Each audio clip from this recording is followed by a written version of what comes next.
Bank வேலையாக வெளியே போயிருந்தேன். இப்போல்லாம் ரீசெண்டாக அடிக்கடி பேங்க் ரூல்ஸ் மாறுற மாதிரி இருக்குது. முன்னெல்லாம் பார்த்திங்கன்னா ரொம்ப நாள் வந்து ஒரே மெத்தட் ஃபாலோ பண்ண மாதிரி இருந்துச்சு. இப்போ அடிக்கடி புதுசாக அவங்க வந்து மெத்தட்ஸு ரூல்ஸ் எல்லாம் மாற்றுறாங்க. நீங்கள் அதை ஃபீல் பண்ணியிருந்தீங்க அப்படின்னா கமெண்ட்டில் சொல்லுங்கள்.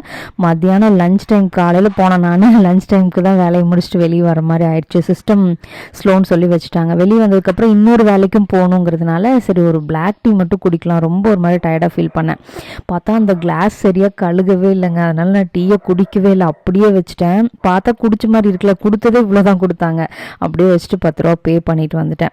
வேலையெல்லாம் முடிச்சுட்டு வரும்போது ஏதோ ரொம்ப ஒரு மாதிரி ஸ்ட்ரெஸ்ஸாக இருந்துச்சு. சரி கொஞ்சம் பிளான்ஸ் பார்க்கலாம் அப்படின்னு சொல்லிட்டு ரொம்ப வருஷம் கழிச்சு ஒரு நர்சரி போனேன். இது பாலக்காடு ரோட்டில் இருக்குது. பேர் கூட பார்க்கல, வர்ற வழியில் ரிட்டர்ன் வரும்போது இருந்துச்சு. அதனால் அப்படியே சைடில் பார்க் பண்ணிட்டு உள்ளே போயிட்டேன். செடி வளர்ந்தது அப்படின்னா கண்டிப்பாக திரும்ப இந்த நர்சரி போவேங்க. அதே மாதிரி ரெகுலராக த்ரெட்டிங் பண்ணுற ஆள் இல்லை நான். ரொம்ப மாதம் ஆச்சு, வருஷமே ஆயிருக்கும் எப்போ பண்ணேன்னே தெரியல. சரி வர வழியில் அந்த அக்கா கடையை வேறு கிராஸ் பண்ணேன். ரெகுலராக அந்த அக்காட்ட பண்ணுவேன். அதனால் இறங்கி த்ரெட்டிங் பண்ணிட்டு வந்தேன். எனக்கு த்ரெட்டிங் பண்ணது எப்படி இருக்குது அப்படின்னு சொல்லி மறக்காமல் கமெண்ட்டில் சொல்லுங்க. இந்த வீடியோ பிடிச்சிருந்தா லைக் பண்ணிடுங்க. தேங்க்யூ.